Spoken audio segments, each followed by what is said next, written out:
तो जय श्री कृष्ण दोस्तों, आप लोगों को फिर से स्वागत है मेरा एक और वीडियो में। ठीक है, इस वीडियो में हम लोग देखने वाले हैं कैसे हमें चार्ट पैटर्न को एनालिसिस करना है। ठीक है, तो अगर वीडियो अच्छा लगे तो जरूर लाइक कर देना, चैनल को सब्सक्राइब कर लेना। तो चलो शुरू करते हैं आज का वीडियो।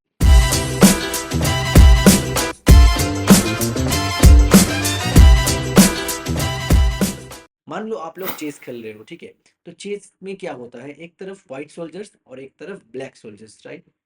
उसी तरीके से स्टॉक मार्केट में भी क्या होता है, बायर्स एक तरफ और सेलर्स एक तरफ होता है। अगर ये बायर्स और सेलर्स के बीच में फाइट है, और चेस में भी व्हाइट और ब्लैक के बीच में फाइट है, सोल्जर्स के बीच में, ठीक है, किसका डोमिनेंस ज्यादा हो रहा है वो आपको कैसे पता चलेगा?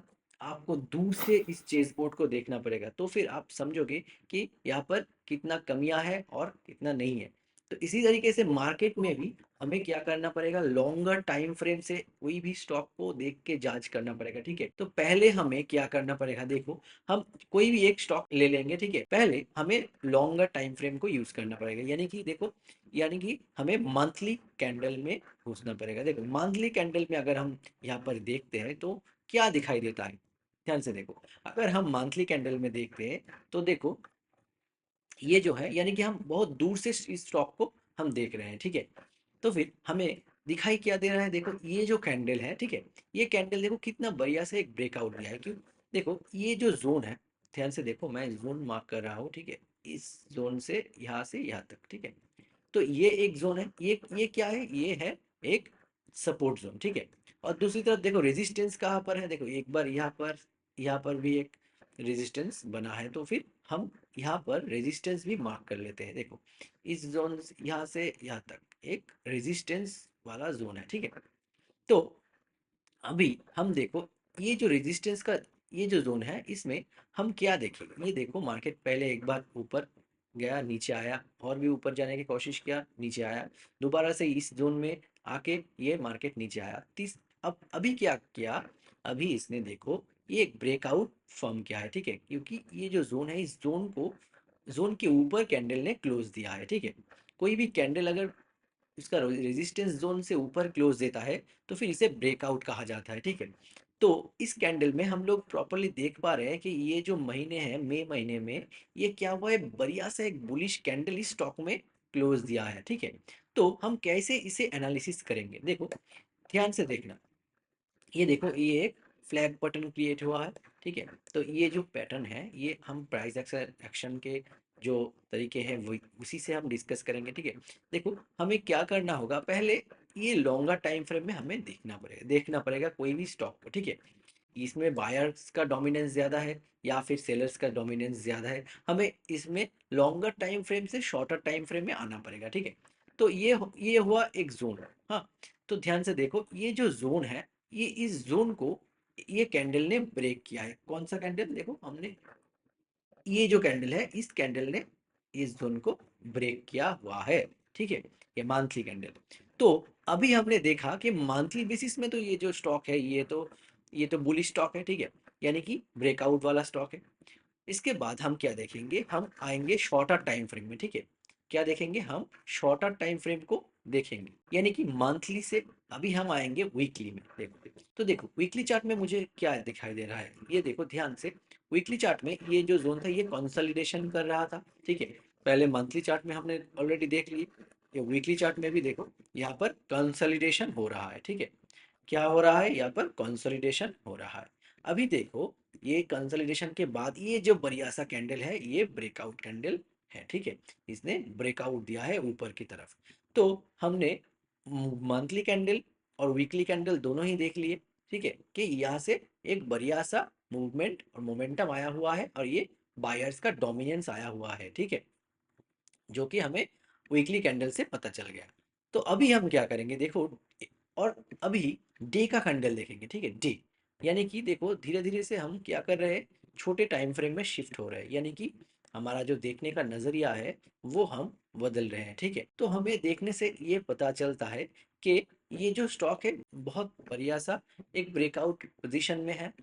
अब हम क्या करेंगे, इसको कंफर्मेशन के साथ यूज करेंगे। ठीक है, हम क्या करेंगे, हम इंडिकेटर को यूज करेंगे। तो फिर हम चलते हैं मंथली बेसिस में। पहले मंथली चार्ट में अभी हम लगाएंगे इसमें आरएसआई इंडिकेटर, ठीक है, यानी कि रिलेटिव स्ट्रेंथ इंडेक्स जो इंडिकेटर है वो लगाएंगे, ठीक है, आरएसआई इंडिकेटर, ठीक है। देखो यहाँ पर हमने आरएसआई इंडिकेटर को सिलेक्ट कर लिया। उसके बाद हम क्या करेंगे, इसका जो सेटिंग है इस सेटिंग को चेंज कर देंगे। सेटिंग को कैसे चेंज करेंगे, देखो यहाँ पर स्टाइल में जाके ये क्या करेंगे, इसको 70 से हम ये 80 को यहाँ पर 80 रखेंगे, ठीक है, और इसको हम 20 कर देंगे। यानी कि आरएसआई का वैल्यू जब भी 80 के 80 के पास है यानी कि ये ओवरबॉट जोन में है, ठीक है। देखो यहाँ पर 80 के पास है यानी कि ये ओवरबॉट जोन में है, और उसके बाद यहाँ से यहाँ तक गिरावट हुआ है स्टॉक में, ठीक है। उसके बाद देखो अभी अभी क्या पोजीशन है, अभी देखो ये 64 के करीब है, ठीक है। अभी देखते हैं वीकली कन्फर्मेशन, ठीक है। देखो वीकली चार्ट में भी सेम, देखो यहाँ यहाँ पर से देखो धीरे धीरे ये 70 तक 76 तक उठ गया था, ठीक है। उसके बाद देखो ये धीरे धीरे करके 64 तक आया हुआ है, ठीक है। तो फिर यहाँ पर ब्रेकआउट हुआ था। उसके बाद देखो ये स्टॉक 75 के ऊपर 75-80 से यानी कि ओवरबॉट जोन में गया था। तो अभी थोड़ा बहुत ये नीचे आएगा, ठीक है, यानी कि जब तक 60 के करीब आएगा तो फिर हमें बहुत बढ़िया सा एक कंफर्मेशन मिलेगा कि यहाँ पर हम एंट्री करेंगे कि नहीं, ठीक है। उसके बाद हम क्या करेंगे, देखो उसके बाद हम देखेंगे डे का कैंडल, ठीक है। तो डे का कैंडल क्या सजेस्ट कर रहा है, देखो यहाँ पर आरएसआई ओवरबॉट जोन से जोन में तो नहीं है, ठीक है। अब क्या हुआ है, डे डे पर देखो ये 60 के ऊपर है, यानी कि यहाँ पर ट्रेंडिंग में अभी ये स्टॉक है, ठीक है।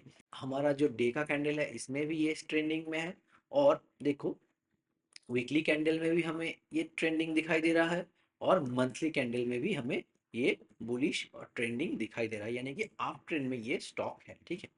उसके बाद एक और कंफर्मेशन हम लेंगे, कहाँ से, सेम इस इंडिकेटर में जाएंगे, मूविंग एवरेज एक्सपोनेंशियल सिलेक्ट करेंगे। यहाँ पर मूविंग एवरेज को हम 7 सेट करेंगे, ठीक है। क्या करेंगे, मूविंग एवरेज का जो इनपुट है इसको हम 7 कर देंगे, ठीक है। तभी हमें दूसरा कंफर्मेशन भी मिल जाएगा। देखो मंथली कैंडल में ये 7 EMA के ऊपर क्लोज दिया हुआ है, यानी कि हम दूसरा बार जब भी ये जो स्टॉक आएगा, ये जब 7 EMA तक आएगा तब हम हमारा एक पोजीशन बनेगा, ठीक है। अदरवाइज अगर ऊपर से भाग जाता है ये स्टॉक, अब हमें वेट करना होगा, ठीक है। तो जब भी ये 7 EMA के करीब करीब आएगा तब भी हमें पोजीशन बनाने का एक मौका मिलेगा, ठीक है। उसके बाद हम कैसे टारगेट सेट करेंगे वो भी हम देखेंगे, ठीक है। यहाँ पर तो फिर देखो यहाँ पर हमारा पोजीशन कब बनेगा, देखो यहाँ पर हमें क्या करना पड़ेगा, हमें लॉन्गर टाइम फ्रेम के हिसाब से ट्रेड में एंट्री करना होगा। यानी कि इस बुलिश कैंडल का बीच में आएगा इस स्टॉक का प्राइस, तब हम इसमें एक पोजीशन ले सकेंगे, ठीक है। तब आरएसआई भी एडजस्ट हो जाएगा, और हमारा जो स्टॉप लॉस होगा वो कहाँ होगा, वो इस स्विंग पे, इस स्विंग के नीचे होगा, ठीक है, इस जगह पे होगा। और टारगेट ये बहुत ही मायने रखता है कि टारगेट हमें कब कहाँ सेट करना होगा, ठीक है। ध्यान से देखो ये जो कि ये एक स्विंग ट्रेडिंग का एक स्ट्रेटेजी है, ठीक है। आप लोग ये लॉन्गर टाइम फ्रेम के व्यू से जब टाइम देख रहे हो कोई भी स्टॉक को, तो फिर हमें क्या करना पड़ेगा, हमें लॉन्ग टाइम के लिए इन्वेस्ट करना पड़ेगा, क्योंकि हम तो देख ही रहे हैं मंथली कैंडल, ठीक है। मंथली वीकली देख रहे हैं, उसके बाद हम ट्रेड ट्रेड में एंट्री करने के लिए हम यहाँ पर वेट करेंगे।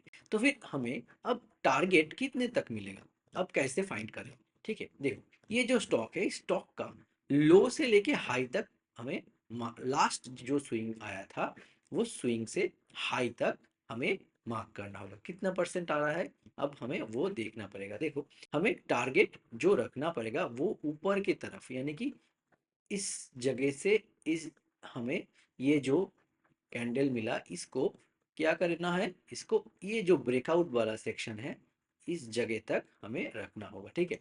ध्यान से देखो ये जो ब्रेकआउट वाला सेक्शन है इस जगह तक हमारा टारगेट आएगा। ऐसे तरीके से हमें सिलेक्ट करना होता है स्टॉक्स, ठीक है। और देखो ये जो टारगेट और मूवमेंट जो आया हुआ है, हमारा जो स्टॉप लॉस होगा इस स्विंग में, क्योंकि ये जो सपोर्ट जोन है, तो ये सपोर्ट अगर टूटता है तो फिर हमें तो इस स्टॉक में बने रहने का कोई भी मतलब नहीं बनता। अगर इस जगह को सस्टेन करके ये ऊपर जाता है तो हमें टारगेट कितने तक दे सकता है, टारगेट 900 तक ये स्टॉक छू सकता है, ठीक है। देखो ये जो जोन है ना, ये स्ट्रॉन्ग डिमांड जोन है। और स्ट्रॉन्ग डिमांड जोन कब बनता है, स्ट्रॉन्ग डिमांड जोन ये जो बुलिश वाला कैंडल होता है, इस बुलिश वाला कैंडल में ही बनता है स्ट्रॉन्ग डिमांड जोन, ठीक है।